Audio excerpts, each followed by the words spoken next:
In today's video, you will learn a DIY recipe to dry clean your couch and upholstery. Nothing like lying down to relax on a clean, sanitized couch, right?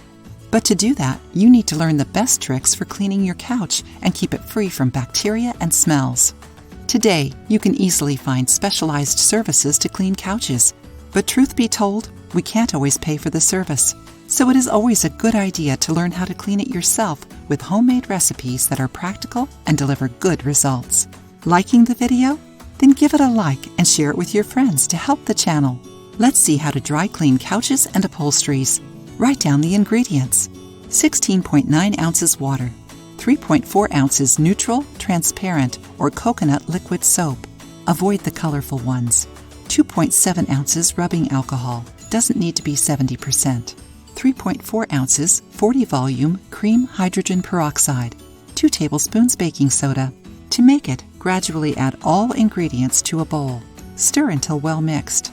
Wait 10 minutes for the ingredients to react. Then pour the mixture into a spray bottle. To use it, dust off the couch, then spray the recipe over it. Wait 5 minutes and remove with a soft, dry cloth. If there was encrusted dirt, apply the mixture and wait for 10 minutes. Then use a soft bristle toothbrush to rub the dirty area. After that, clean with a dry cloth. Remember, it is important to respect the waiting time for the recipe to act. Don't leave the product for longer than suggested, as hydrogen peroxide can stain your upholsteries and couches if left for too long. If you liked the video, give it a thumbs up and share it with your friends. For more recipes and tips, subscribe to the channel.